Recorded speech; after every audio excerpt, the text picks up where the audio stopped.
नमस्कार, हमारे चैनल आपका खबरी लाल पर आपका स्वागत है। चुनाव सामने आते ही सभी राजनीतिक पार्टियों ने अपनी अपनी बिसात बिछाना शुरू कर दिया है, मगर इसी दांव पेच के बीच जयराम महतो ने एक भारी गलती कर दी है।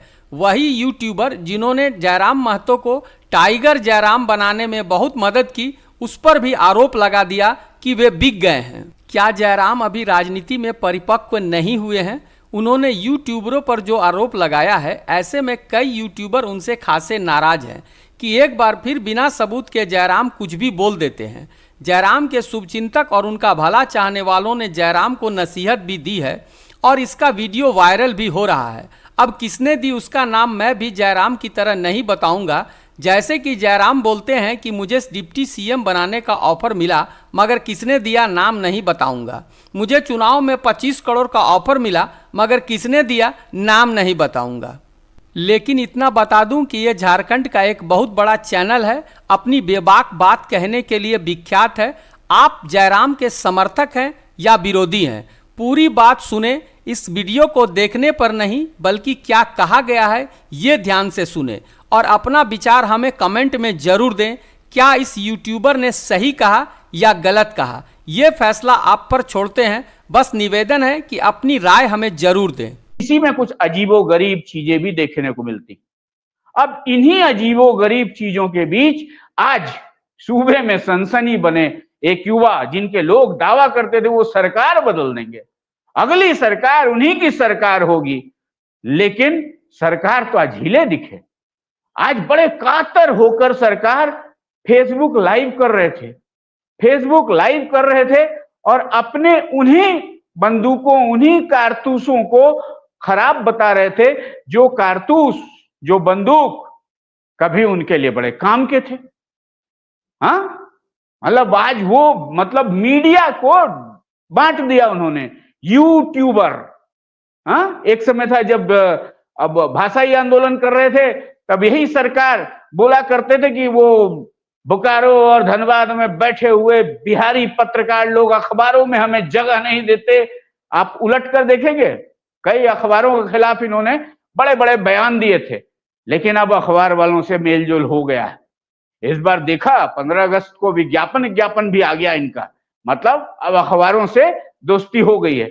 लेकिन वो यूट्यूबर जो अतड़िया फाड़ने वाली बात और झुमरा पहाड़ जाने वाली बात, जीएम को पटक के मारने वाली बात, दरोगा को ये करने वाली बात पहुंचाते थे और नेताजी को हीरो बनाते थे, आज नेताजी ने उनको कटघरे में खड़ा कर दिया। डरे हुए थे नेताजी।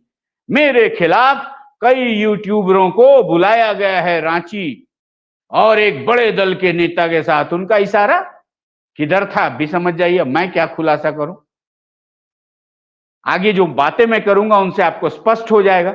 अब वो लोग कोई गाड़ी लेके गया है, कोई मोटरसाइकिल से गया है, कोई बस से गया है, और यूट्यूबर्स को बुलाया गया है। उन्हें 1 लाख रुपया प्रति महीना दिया जाएगा 3 महीने तक, और उनसे सिर्फ और सिर्फ मेरे बारे में खबर चलाने के लिए कहा गया। अरे वाह, गजब नेताजी। तो वही हो गया कि जो आपके अपने थे वो बेगाने कैसे हो गए। अब संजय मेहता की महत्वाकांक्षा रही होगी। संजय मेहता को आपने उनकी औकात बता दी, आपको कितना वोट आया, आप क्या है आपकी औकात। अब संजय मेहता पढ़े लिखे हैं, तो संजय मेहता आपसे सवाल दाग दे रहे हैं, वो तकलीफ दे है। अब देवेंद्रनाथ महतो जिनकी पिटाई हुई, बेचारे हॉस्पिटल गए, आप हॉस्पिटल में नहीं मिले। जब दिल्ली इलाज कराने गए, अब दिल्ली जाकर भी नहीं मिले। और देवेंद्रनाथ महतो के बारे में रांची में आकर आपने बयान दे दिया कि वो अपना गुप्त इलाज करा रहे हैं, कॉन्फिडेंशियल इलाज करा रहे हैं। मतलब आपने अपने वरीय उपाध्यक्ष का मजाक भी उड़ा दिया। और भी लोग हैं विरोधी, अब विरोधी हैं। इस बीच आज आपने अपने उन सहयोगियों को जिन्होंने आपको ख्याति दिलाई, उन पर भी उंगली उठा दी। लेकिन इसी अनजाने गलती में आज आपने ये साबित कर दिया, जो मैं बार बार कहता था कि आपका प्रभाव क्षेत्र उत्तरी छोटा नागपुर ही है।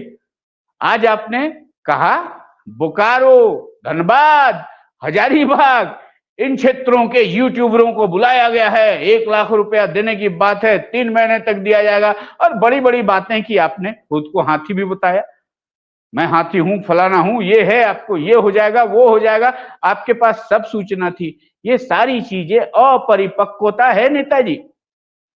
ये अपरिपक्व आचरण मुझे ये संकेत कतई नहीं देता कि आप आने वाले चुनाव में भी कुछ परफॉर्म कर पाएंगे। क्यों? क्योंकि डुमरी उपचुनाव में आपके बयान उसी तरह संदिग्ध रहे। डुमरी उपचुनाव में आपने कहा कि जहां मौत होती है वहां हम अपनी सियासी पारी नहीं शुरू करेंगे। हाँ, अचानक बिना दल बने आप लोकसभा में तो उतर गए, लेकिन गांडे के उपचुनाव में नहीं उतरे। गांडे के उपचुनाव में या तो आप हिम्मत नहीं जुटा पाए, या आपके आकाओं ने आपको गांडे के उपचुनाव में उतरने का आदेश नहीं दिया। जनता सब समझती है, संकेत चला जाता है, जनता समझती है कि आप कहां से गाइडेड हो रहे हैं। अब उसी गाइडेंस में आज आपने जो बयान दिया कि यूट्यूबर्स को बुलाया गया है, यूट्यूबर्स को पैसे दे रहे हैं, तो भैया आप खुलासा कर देते ना, किसने बुलाया। आप युवा नेता हैं, बेबाक हैं, खुल के बोलते हैं कि हाँ भाई भारतीय जनता पार्टी के फलाना नेता ने बुलाया, या जेएमएम के या कांग्रेस के, उनको एक विधायक, अरे कौन सा विधायक लेकर जा रहा है। जब आपके पास सारी सूचना है, आप बोल रहे मेरे पास जो सूचना देने वाला है भाई यहीं बैठा है, नाम नहीं बताऊंगा, 10 फीट दूर पर बैठा हुआ है। क्या तमाशा है। पब्लिक सब जानती है, पब्लिक है ये सब जानती है, और इस राजनीति से आप अपनी सियासी गाड़ी लंबी नहीं हाँक पाएंगे। सूर्य सिंह बेसरा ने अपना जो जनमत खड़ा किया, 10 दलों का संगठन खड़ा किया, ठीक है, उनके बारे में आप ट्रोल करवा दीजिए कि ये सूर्य सिंह बेसरा 10 वोट भी नहीं लाएंगे, ये 10 दल क्या हैं, इनका कुछ भी नहीं है। हालांकि सूर्य सिंह बेसरा की जो गंभीरता है, उस गंभीरता में सूर्य सिंह बेसरा ने बहुत सारी बातें कह दी। राजनीति के पापड़ बेले हैं सूर्य सिंह बेसरा ने। सूर्य सिंह बेसरा भले ही आज सियासी क्षितिज पर पिछड़े से दिख रहे हैं, लेकिन सूर्य सिंह बेसरा का भी जमाना था। सूर्य सिंह बेसरा और सूर्य सिंह बेसरा की आजसू का भी जमाना था। झारखंड आंदोलन में सूर्य सिंह बेसरा की भूमिका को या उनके योगदान को आप नकार नहीं सकते, लेकिन वो सूर्य सिंह बेसरा भी आपको बुरे लग गए। सूर्य सिंह बेसरा ने जब ये सवाल उठा दिया, जो आपके लोगों ने भी उठाया था, कि क्या विधायक कोई नौकरी है जिसका फार्म बेच रहे हैं आप, हालांकि इसका भी आप प्रॉपर जवाब नहीं दे पाए। ये जो आपके बारे में शुरू से कहा, चूंकि उम्र कम है आपकी, सियासी रूप से परिपक्व नहीं है, सियासी रूप से परिपक्व नहीं है, तो कहते ना एक ओला बोला हो जाना। अब आज आपने यूट्यूबर्स को निशाने पर ले लिया। क्यों? मीठा मीठा गप, कड़वा कड़वा थू। वही यूट्यूबर्स जो कल आपके बारे में खबरें चलाते थे, सकारात्मक चीजें चलाते थे, अभी भी नकारात्मक नहीं चला रहा। आपकी जो गलतियां हो रही है ना, उनको उजागर कर रहे हैं, तो वो आपको बुरे लग रहे हैं। और आप उसी प्लेटफॉर्म पर, जिस प्लेटफॉर्म पर वो काम करते, उसी प्लेटफॉर्म पर आकर कह रहे हैं कि ये जा रहे हैं रुपए लेने, जाइए आपका परिवार चले, फलाना चले।